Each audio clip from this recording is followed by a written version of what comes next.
Sepatutnya Anda melihat di sini. Kenapa Tuhan menginginkan Anda keluar? Keluarlah engkau dari Babel. Amin. Keluarlah engkau dari Babel, supaya Anda menerima pendamaianmu. Amin. Kita baca di Yohanes 1. Saya baca dari ayat 29. Yohanes 1. Pada keesokan harinya, Yohanes melihat Yesus datang kepadanya dan ia berkata, "Lihatlah anak domba Allah yang menghapus dosa dunia." Amin. Siapakah yang dimaksudkan? Yesus Kristus, sang anak domba itu. Dan dia bukan anak domba binatang, dialah anak domba Allah. Haleluya. Dialah yang akan menjadi korban penghapus dosa di masa tersebut. Dan Yohanes mengenali oknum yang di depan dia. Mata keduanya saling bertatapan. Dan Yohanes memandang dan Yohanes tahu bahwa inilah anak domba Allah yang menghapus dosa dunia. Amin. Yohanes mengenali itu. Dan pelayanan Yohanes di akhir zaman terulang lagi dengan pelayanan Brother Branham.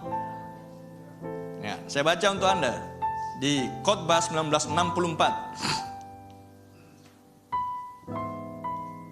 Hari Raya Sangkakala. Paragraf 307. Malaikat yang ketujuh, utusan itu, berkata, "Lihatlah anak domba Allah yang menghapus dosa dunia." Bukan, lihatlah metodisku, lihatlah baptisku, lihatlah pentakostaku. Tetapi adalah, lihatlah firman anak Allah itu, anak domba Allah yang menghapus dosa dunia. Amin. Inilah pesan malaikat yang ketujuh. Inilah pesan yang keluar dari mulut Brother Branham. Apa yang diucapkan oleh Yohanes Pembaptis di zaman kedatangan Tuhan yang pertama terulang kembali di akhir zaman. Sehingga Anda membaca Yohanes 1 ayat 29 bukanlah sejarah saja, tapi sejarah diangkat menjadi hari ini. Amin. Dan pelayanan Brother Branham sudah berlalu.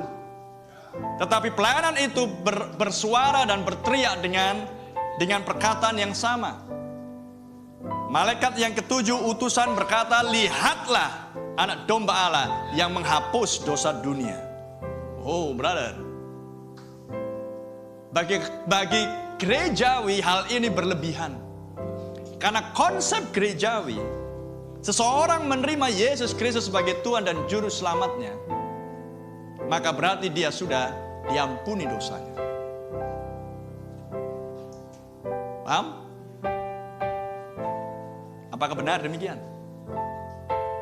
Di satu sisi benar, di sisi yang lain tidak benar. Anda bisa melihat pesan dari malaikat yang ketujuh utusan berkata, "Lihatlah anak domba Allah yang menghapus dosa dunia." Haleluya. Karena bagi orang gerejawi menerima Yesus berarti dia sudah diampuni dosanya. Berarti dengan kata lain, dia bukan orang berdosa. Pikiran dia. Paham? Hal yang sama ketika Yohanes Pembaptis berteriak, "Lihatlah anak domba Allah yang menghapus dosa dunia." Bagi orang Farisi dan Saduki, mereka sudah aman-aman. Mereka sudah oke. Mereka tidak merasa bahwa mereka adalah berdosa. Tidak. Karena mereka menuruti semua perkataan nabi mereka yang adalah Musa. Mereka semua mengklaim bahwa mereka adalah keturunan Abraham. Dan secara jasmani itu benar. Seperti tadi yang saya katakan. Bagi gerejawi, satu sisi benar, di sisi yang lain salah. Tuhan tidak menghendaki ada kesalahan apapun. Tuhan menghendaki kebenaran yang absolut, yang mutlak. Amin. Di satu sisi Farisi dan Saduki memiliki statement benar. Kami adalah murid Musa.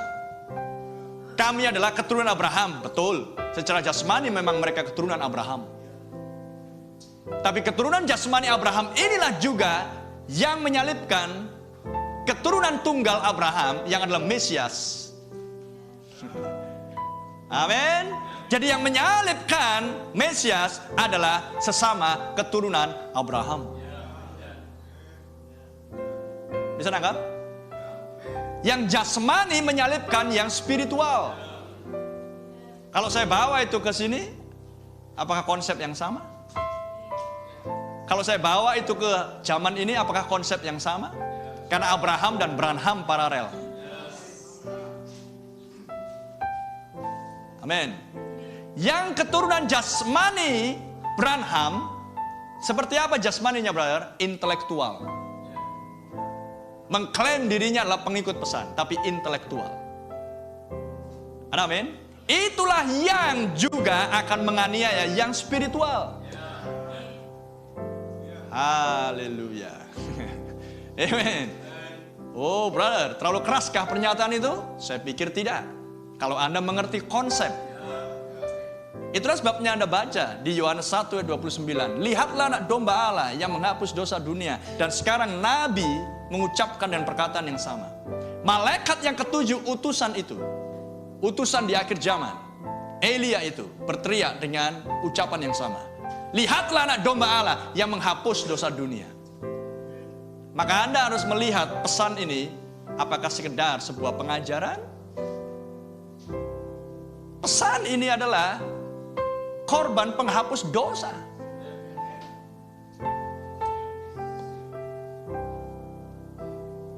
Halo? Bagi Anda yang nggak mengerti, sekarang mengerti? Atau Anda kurang percaya? That's your problem. Itulah masalahmu. Karena Anda membaca Alkitab selama ini dengan gaya ketimuran. Dan tanpa sadar dengan gaya intelektual. Dan tanpa sadar mengulang kesalahan yang sama yang dilakukan oleh Farisi dan Saduki. Amin. Berarti pesanlah penghapus dosa? Tentu saja. Pesanlah Kristus turun dari sorga dengan gulungan kitab yang terbuka di tangannya. Anak domba Allah yang melepaskan ketujuh meterai. Amin. Lihatlah anak domba Allah. Gak ada oknumnya. Kalau Yohanes Pembaptis pada waktu itu, lihatlah anak domba Allah, langsung menunjuk Yesus. Tapi malaikat yang ketujuh Branham dari mimbar, lihatlah anak domba Allah. Siapa yang ditunjuk? Mana Brother Branham? Mana anak dombanya? Mereka tidak tahu bahwa anak domba itulah firman. Dan firman yang keluar dari mulut Nabi itulah anak domba. Amin. Korban penghapus dosa. Glory. Dan Nabi berkhotbah di tahun 1964. Amin. Di luar perkemahan, judulnya. Mengambil dari Ibrani 13. Di luar perkemahan. Sehingga apa yang Anda temukan di sini, apa yang Anda dapati di sini, dalam 30 menit saya berkhotbah tadi, adalah keluarlah engkau daripadanya, keluarlah dari Babel, supaya Anda mendapatkan pengampunan dosa. Amen. Mungkinkah sebuah doktrin bisa mengampuni dosa? No, harus oknum yang mengampuni dosa. Amen. Harus oknum yang mengampuni dosa. Itulah sebabnya Roma Katolik mengajarkan pengampunan dosa, pengakuan dosa. Bapa, dosaku nomor 1 sampai 100 ini. Maka ampunlah aku ya Bapa. Maka Bapa anakku diampunlah dosamu. Itulah yang diajarkan oleh mereka. Itu terserah mereka, itu hak mereka. Tapi Alkitab tidak pernah mengajarkan yang seperti itu. Apakah si pastor itu adalah oknum yang layak untuk mengampuni dosa?